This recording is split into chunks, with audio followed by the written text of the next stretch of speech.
Reform Press Conference for March 21st, 2025. I am your moderator, Shanika Hayes. Joining today's presser is Ms. Coretta McDonald, Member of Parliament and Shadow Minister of Education. Also joining is Mr. Elson Lowe, Treasurer of the People's National Congress Reform and Economist. Today's press statement will be read in two parts, and we will begin with the reading from Mr. Elson Lowe. Private Sector Commission's statement on voluntary unemployment misses the complexity of Guyana's labor situation. The PNCRA-PNU has taken note of the statement by the Private Sector Commission that unemployment in Guyana is, quote-unquote, largely voluntary. According to the PSC, no one should be without a job, as jobs are available for all Guyanese, with an ongoing shortage of both skilled and unskilled labor.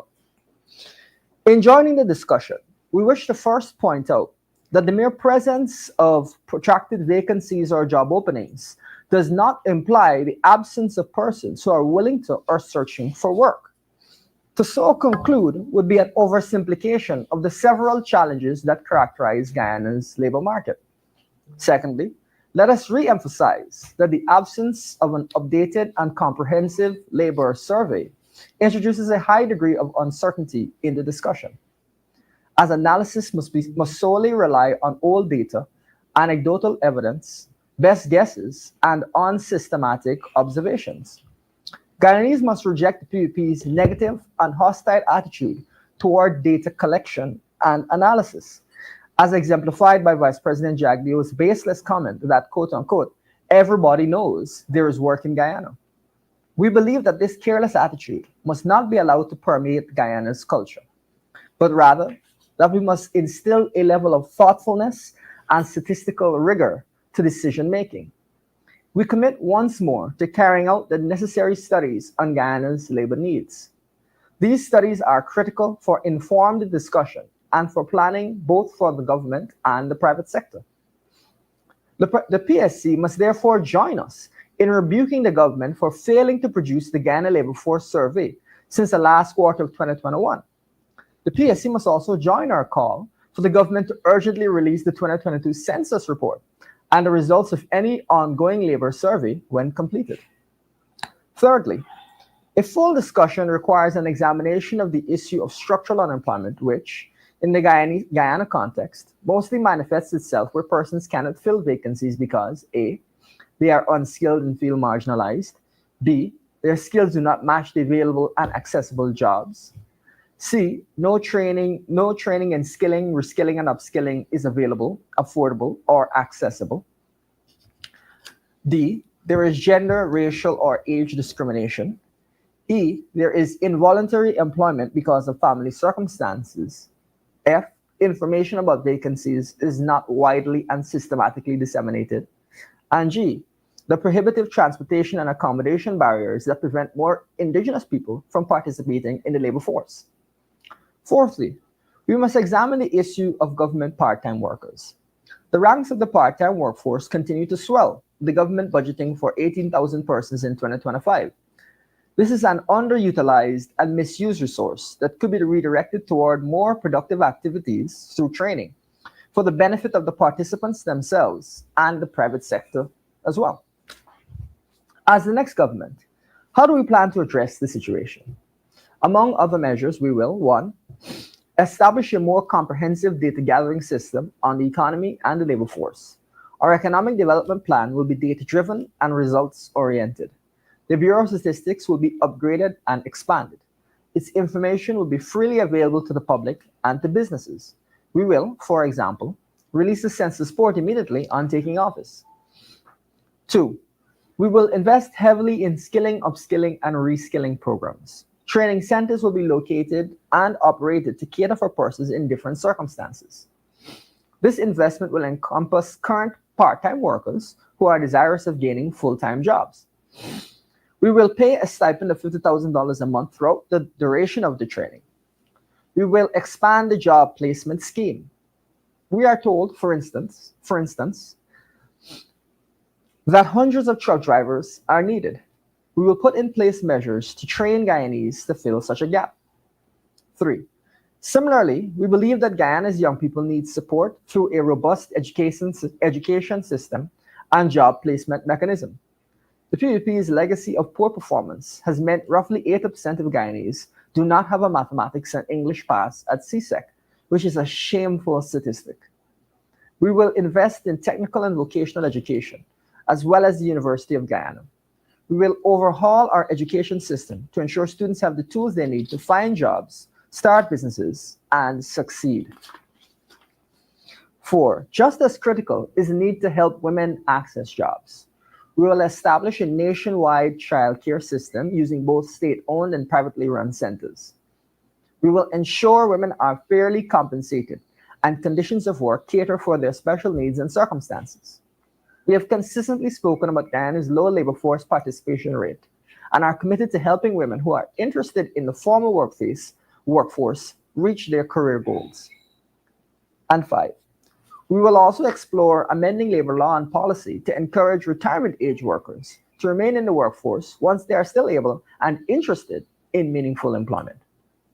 As the next government, we commit to helping Guyanese attain the skills they need to succeed, to generating thousands of high-paying jobs, to supporting women, young people, and other disadvantaged groups, and to helping workers find appropriate jobs. Placing the blame for unemployment on citizens is not helpful. Rather, we need to confront our country's needs and proactively work together to solve them. Guyanese can look forward to a PNCR APNU government that recognizes the need for change come the next election. Thank you. MP Coretta McDonald. As we call for an investigation into gold, PNCR APNU government will cleanse and revamp the program. The PNCR APNU calls for full transparency and accountability regarding the ongoing crisis surrounding the Guyana Online Academy of Learning, GOAL, and its failed partnership with the International Skill Development Cooperation, ISDC, and Staffordshire University. GOAL, as we were told, was established with the noble objective of expanding access to higher education for Guyanese students. However, recent revelations suggest serious mismanagement, lack of transparency, and potential financial irregularities under this current leadership. Over 1,400 students who were awarded scholarship to study at Staffordshire University have now found themselves in a state of uncertainty, with Staffordshire denying any formal relationship with ISDC or GOAL. This betrayal of public trust raises critical questions that must be answered. Let us announce upfront that as the next government, we will revamp and enhance the entire program. In particular, we will, 1, first conduct a national skills needs assessment to identify the priority areas of study for our people-centered national development strategy, while respecting personal choices of applicants. 2, restructure and place the GOAL program under the University of Guyana's management to ensure quality control and coordination. 3, deal directly with overseas universities and not with shadowy third party agencies. 4, include GOAL graduates in our national job placement scheme. And 5, rename and rebrand the program to refresh and uplift its image. However, as matters stand now, we demand full transparency and accountability and call for 1, the immediate resignation of Professor Jacob Obadiah and Minister Priya Manik Chand for their roles in misleading students and mismanaging public funds. 2, a full parliamentary inquiry and forensic audit of GOAL's financial records, with all agreements, particularly those with ISDC, UNICAF, and other third-party affiliates being made public. 3, immediate intervention to provide affected students with legitimate alternatives, allowing them to complete their studies at the University of Guyana or other accredited local institutions, instead of being forced into yet another round of questionable foreign partnership. This situation is not just about mismanagement. It is about the future of our young people who were promised access to higher education. We will not allow gold to become a vehicle for financial misappropriation or failed leadership. The government of Guyana must act decisively to restore public confidence in this program and ensure that those responsible for this saga are held accountable. Thank you. Thank you. At this time, I'll take questions on the press statement.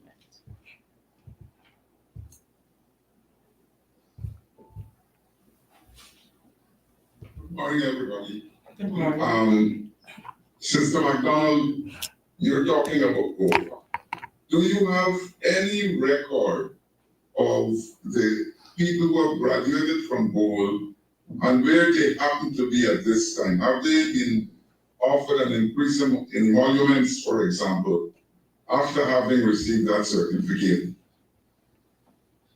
Well, we actually don't have a record of all the persons who would have completed so far. What we have at present are a number of teachers who have complained bitterly. About 35 of them have completed the program and they're still awaiting their upgrade and emoluments. Thank you. And what did they get? Having studied, what area of degree did they pursue? Masters, doctorate, bachelors, what did they pursue? Some have pursued a master's, others have done their first degree, and some of them have done certificate programs. But that being the case, I would like to know which universities did they get this award from, and how recognized are these universities? Well, that's the difficulty we're having right now because most of them have been attached to quote unquote universities that are in India. I know a few of them were quote unquote again, presumably attached to the same Staffordshire University. And that's where we are having the difficulties, where teachers are now finding themselves in this boat sailing all alone with no one being able to tell them exactly where are they going to go in terms of having their upgrades and having their emolument. Thank you. Adam, we want to make the point that a lot of people would have been able to pursue legitimate studies with goals. So we're not saying that every program that's offered and every degree is problematic in any way. Rather, what we're saying is that Guyanese at minimum should expect that a government scholarship program should be dealing with the appropriate institutions, accredited institutions, and should be safeguarding taxpayers' money. And so the fact that that is not immediately clear, and the fact that this is boiled over into a scandal of monumental proportions, really speaks ill of the government. What we will do is, as we mentioned, we'll conduct the relevant inquiry and ensure that those students who have been able to benefit from those students who have actually been able to complete legitimate programs are able to benefit from higher salaries and so on. And those who need further support because they've been misled by the PUP are provided with that support. It is just a tragedy that 1,400 students are now wrapped up in this. And I think that, people's education is a sacred thing. But it seems like there's nothing sacred for this particular government. As a matter of fact, Adam, let me say to you and to all those watching us here, the Gold Scholarship, the fact that this was established, it was established in mind as a slush fund. Let me say that from the onset. All that was happening now is that we were putting on some makeup on what we were doing, and we were placing students here, there, and everywhere without fully knowing that we weren't connected to anywhere else but to this slush fund that was going to go into the pockets of some persons and might have been going to aid a campaign. Thank you. I see the hand of Mr. Shaw. Yes. Good morning, Ms. McDonald.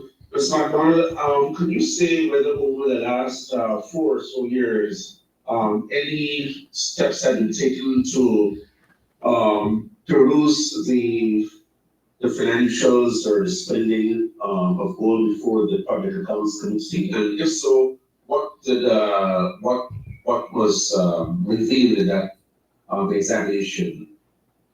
Well, I can't speak directly for the PAC, but I know there were questions that were raised in Parliament concerning the gold program, the entire operations of gold.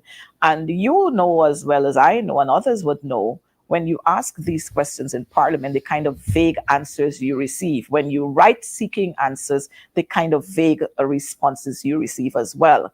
The goal with regards to PAC, the minister who's with responsibility for public service, who happens now to be the very minister who has responsibility for finance.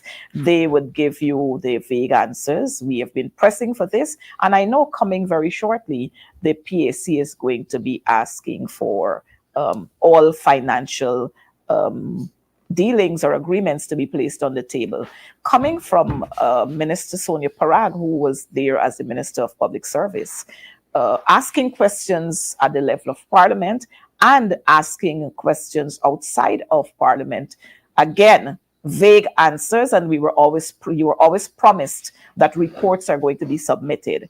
And so these kinds of vague responses would lead one to believe, or would lead one to exactly what is happening here, where there was never any definite agreement. And so we were just running helter-skelter and placing students wherever we wanted to place them, just to make a show that, hey, we are allowing students to have access to higher learning. Dennis, we would also want to always remind that the PUP changed the rules for the Public Accounts Committee, the quorum rules, and as a result, you've not seen, I think it's 50-something meetings or something like that. A large number of meetings have been missed, have not been carried out, and if those meetings had been carried out, we might have been able to scrutinize goal. So it is due to the government's deliberate attempt to avoid transparency that we're seeing what we're seeing right now.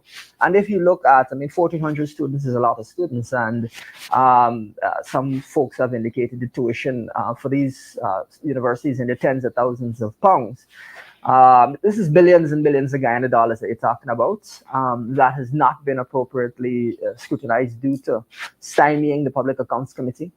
And very little has been said, nothing really has been said about Guyana getting its money back. At the end of the day, we need to know what was paid out to this company and when exactly we're going to get our money back. That is something that the government has been dodging. But this is the people's money, not their personal money. We need to know when we're getting our money back. And the government needs to be clear on that. Questions on the first statement?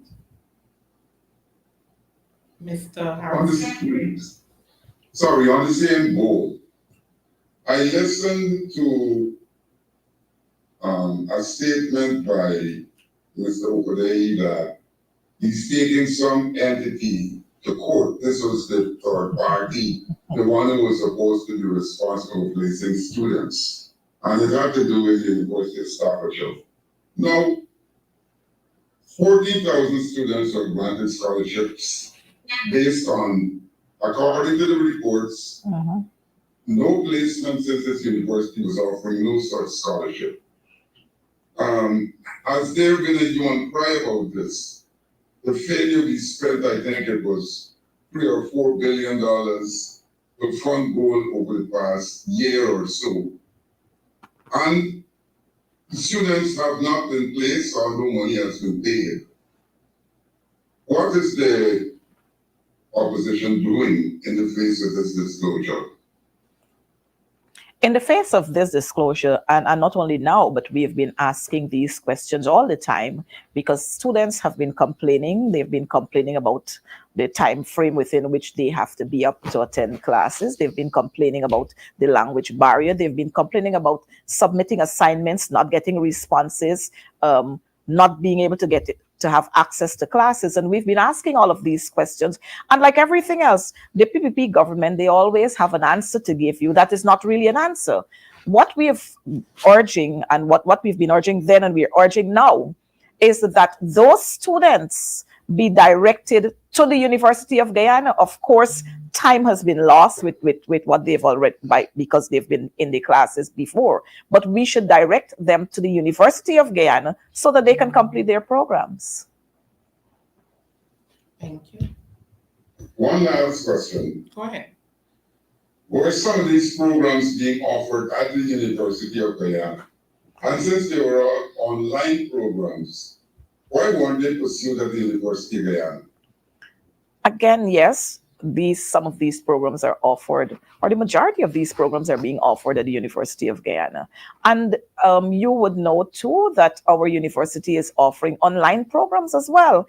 And so we found it very, very strange that the government of Guyana, the PPP's government, would seek to engage other universities rather than giving first preference to our university here and having the majority of our students being enlisted as part of the Guyana, the University of Guyana.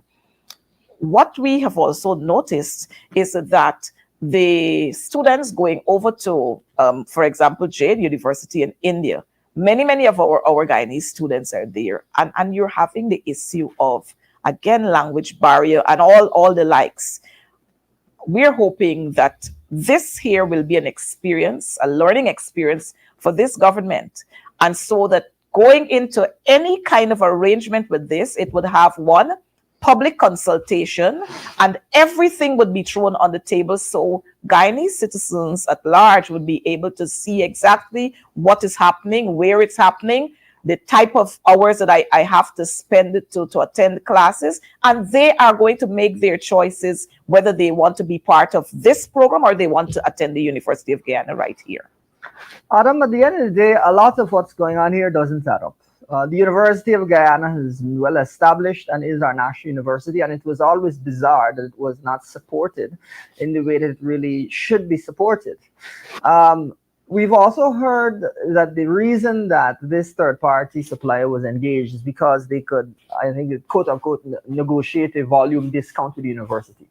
But it seems to me that if the Guyana government is going to be procuring 1,400 degrees, that the Guyana government could negotiate a discount with this university. So what specifically is the reason that we engage with this third party? That is not clear. And, you know, it makes you wonder if in a hypothetical world, if the government wanted to offer courses through UG, whether some company would suddenly pop up to negotiate between the government of Guyana and UG. Because it seems that out of nowhere, you've got companies being involved when there was never any reason for a company to be involved. That's why we're saying we need to see an audit here. We need the details of this to come out because something is not adding up, and the people of Guyana deserve to know the truth about what has been going on. Thank you. The floor is still open for questions. Well, here, I don't know. You You can go say ahead. some teachers have graduated with masters or been awarded masters. Has any local entity employed such qualified, quote unquote, teachers? Could they, for example, apply for a job at UG with this masters or what have you? Well, the teachers who have applied, who have gained their master's degree and first degree, they have to go through the process of being accredited by the National Accreditation Council, which I think is the way, is putting the horse before the cart, putting the cart before the horse. Because if we're going to engage these universities and we're going to have a goal academy set up, then all the programs that are being offered there should have been accredited by our local agency here and other agencies overseas, so that when the student would have completed his or her course of study, then you don't have to go through that long process again of going to seek accreditation. What you're going to do is to move to your agency, like for example, the Ministry of Education. You apply there at the Ministry of Education for upgrade. You go through the Teaching Service Commission, who would have the document there from the National Accreditation Council, highlighting all the universities that would have been accredited. And so that when students come there for their upgrade, all you need to do is sign off on that. And then students are given their upgrade with the relevant notification and the document with regards to the salary emoluments or salary increases that they're supposed to be having. But that is not what is happening. When students would have completed there, they have to go through the long process of going through NAC for NAC to verify again. And so that's another process that they have to wait before their accreditation can be approved, and then go to the Teaching Service Commission for another process. And so to cut out all of this, we should be looking at just like what we're doing at the University of Guyana. But again, we know that every time we have a middleman there, it reminds us of what happened during the COVID period, when we had to go through a middleman to get the vaccines, when we could have gone directly to the producers. And so that middleman there serves the purpose of putting extra monies in somebody's pockets. And we want to know who are those persons that those monies have been going into their pockets. And we're asking again for this audit, because somebody must be made to repay these monies that would have been paid. Thank you.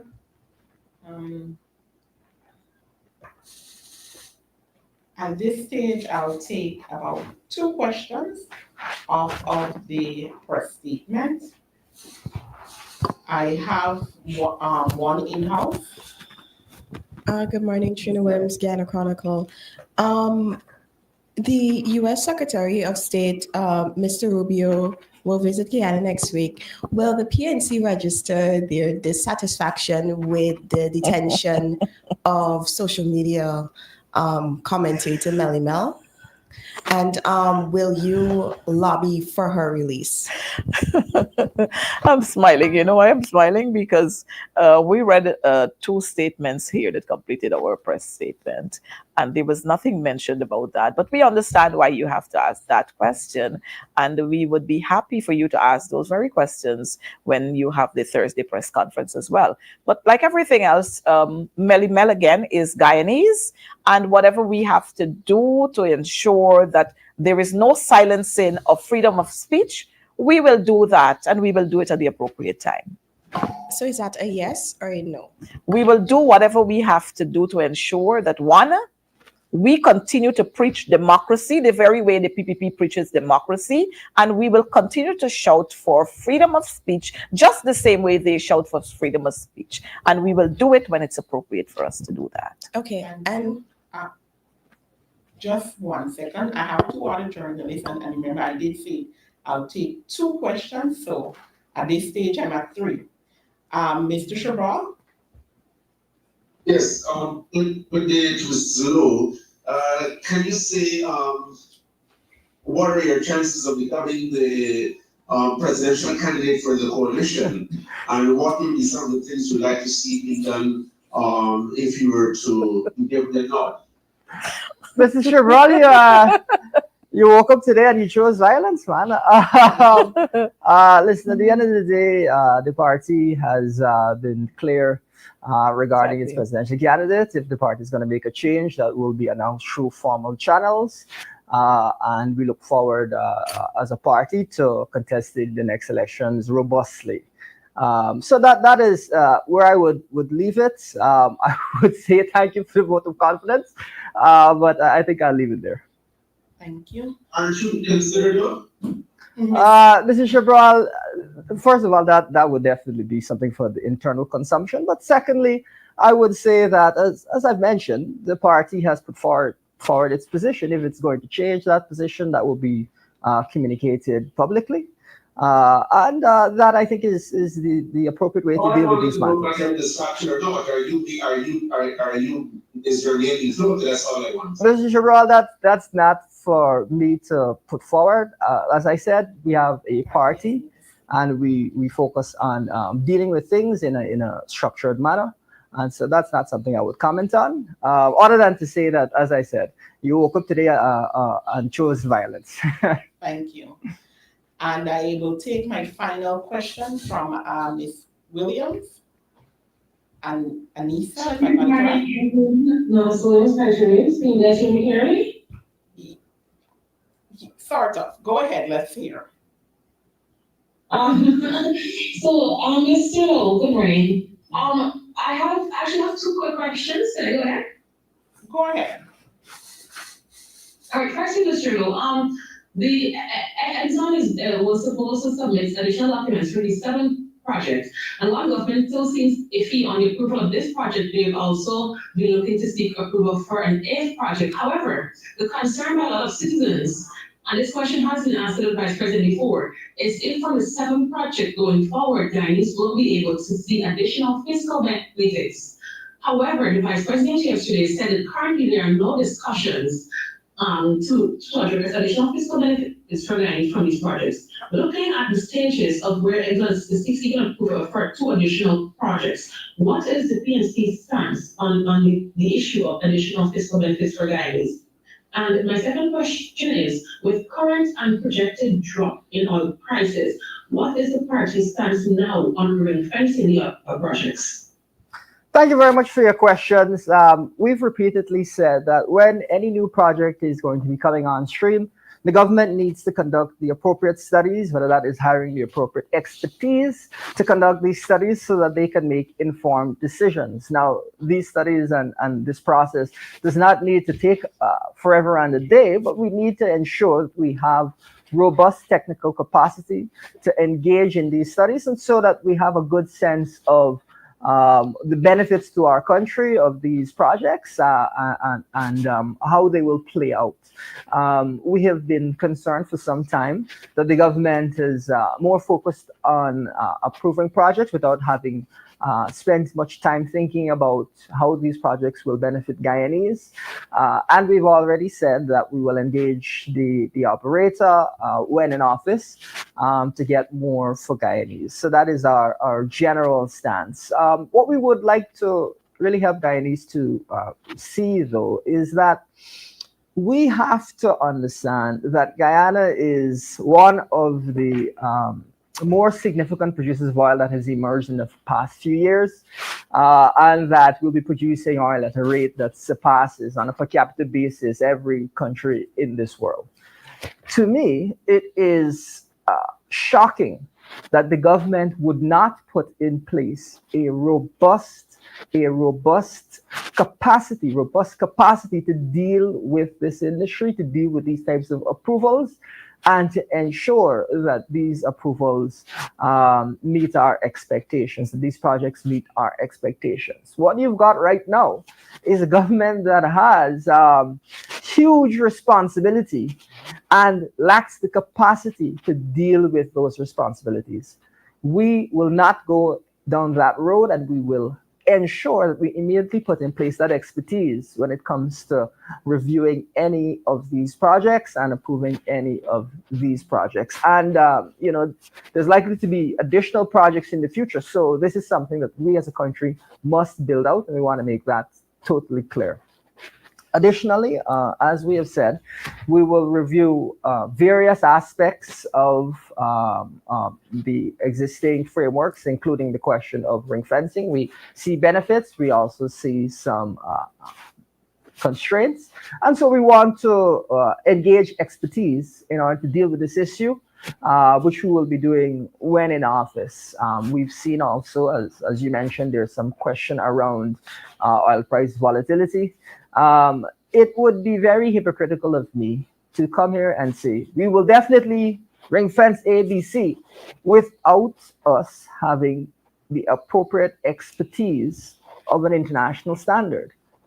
We are going to ensure that Guyana's oil industry is governed as it should be, as a world-class industry should be governed. And that, to me, is the right approach to take. Otherwise, you will see the same chaos that you're seeing in the PDP right now, where one person says this, makes this decision, and so on, and then we're left wondering why in God's name did this happen the way that it happened. That's not going to be our approach. That's not acceptable to us, and the people of Guyana should reject that. Thank you. All right. One quick follow-up, if I may. Sure.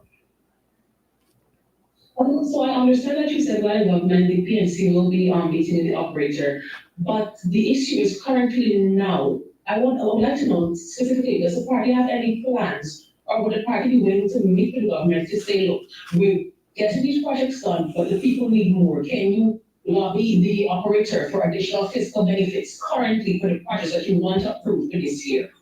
Well, listen, the key thing that we want to emphasize is this.